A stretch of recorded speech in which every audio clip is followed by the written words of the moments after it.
Assalamualaikum warahmatullahi wabarakatuh. Perkenalkan, nama saya Zidan Pandora Nagarina Irda dengan NIM 103012144000104. Perkenalkan, nama saya Muhammad Audrey Nadif. Saya dengan NIM 1030 124 00079. Perkenalkan, nama saya Sidki Alakim dengan 1030 1240 0065. Terakhir, perkenalkan nama saya Muhammad Azim Gunawan dengan NIM 1030124400090. Jadi di sini kami sudah membuat beberapa laporan analisis tentang etika potensi dan juga resiko pemanfaatan kecerdasan artifisial pada sektor kesehatan. Baik, langsung saja dimulai dari latar belakang. Di sini, latar belakang kecerdasan buatan AI telah membawa revolusi di bidang kesehatan dengan kemampuannya meniru progres kognitif manusia. AI digunakan untuk analisis citra medis, prediksi resiko penyakit, personalisasi terapi, serta efisiensi manajemen rumah sakit. Namun, tantangan besar muncul terkait keamanan data, transparansi algoritma, dan potensi bias dalam pengambilan keputusan. Lanjut, untuk identifikasi masalah yang terjadi di artificial eh, eh, teknologi itu ada potensi kebocoran dan penyalahgunaan data medis, sistem AI bekerja sebagai black box atau kurangnya transparansi. Yang ketiga ada ketidakadilan algoritma akibat bias data. Yang keempat ada minimnya regulasi dan standar etika penggunaan AI. Dan juga yang terakhir ada resiko berkurangnya peran manusia dalam pengambilan keputusan medis.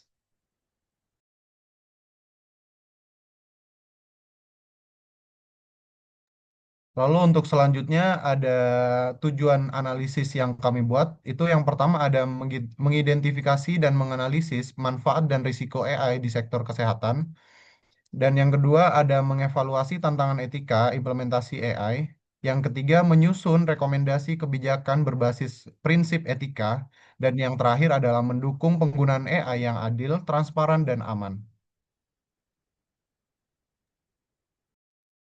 Baik, selanjutnya kita masuk ke ruang lingkup. Yang di sini ruang lingkup penggunaan AI ini di bidang medis itu fokus pada penerapan AI dalam diagnosis, prediksi penyakit, personalisasi terapi, pengelolaan layanan kesehatan, serta implikasi etika dan kebijakan yang diperlukan di sektor kesehatan. Jadi, AI ini yang untuk medis ini biasanya digunakan pada sektor kesehatan saja.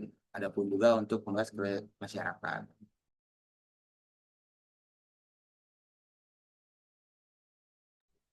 Baik, untuk potensi pemanfaatan AI. Jadi yang pertama, efisiensi operasional rumah sakit dan sistem logistik. Lalu dilanjutkan dengan deteksi awal gangguan kesehatan mental melalui analisis perilaku. Yang ketiga, meningkatkan akurasi dan efisiensi diagnosis medis. Nah, lalu dilanjutkan dengan prediksi penyakit kronis berbasis data histori pasien. Dan yang terakhir adalah terapi individual berdasarkan data genetik. Lalu juga pastinya ada risiko implementasi.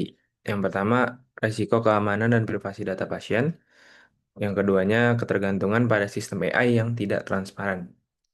Lalu juga beresiko eh, potensi bias dalam data yang melahirkan diskriminasi layanan.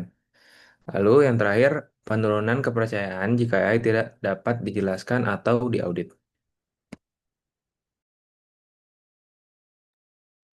Oke, jadi sekarang lanjut ke etika penggunaan di penerapan AI dalam sektor kesehatan. Yaitu yang pertama adalah keadilan dan inklusivitas data pelatihan.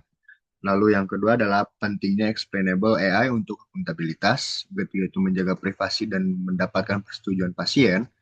Yang keempat yaitu menjaga peran manusia dalam proses pengambilan keputusan dan perlunya standar etika dan keterlibatan multidisiplin. Selain etika penggunaan juga ada rekomendasi umum kebijakan etika AI. Itu dalam rangka memastikan pemanfaatan AI di sektor kesehatan berjalan sesuai atau secara tanggung jawab dan etis, diperlukan serangkaian kebijakan umum yang bersifat menyeluruh dan adaptif terhadap dinamika teknologi.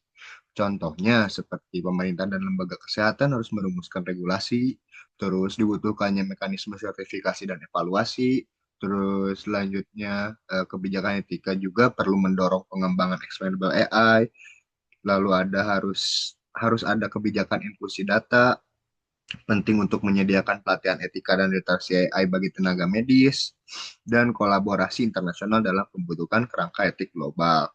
Dengan menyusun kebijakan yang menyeluruh juga, pemerintah dan institusi kesehatan dapat memastikan bahwa penerapan AI ini benar-benar selaras dengan nilai-nilai kemanusiaan, keadilan, dan keselamatan pasien.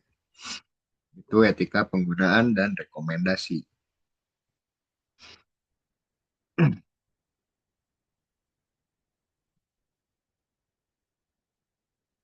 Oke, mungkin cukup sekian untuk presentasi tugas besar 1 kali ini dari kelompok kita. Mohon maaf jika ada kesalahan dari kesalahan kata atau lainnya. Assalamualaikum warahmatullahi wabarakatuh.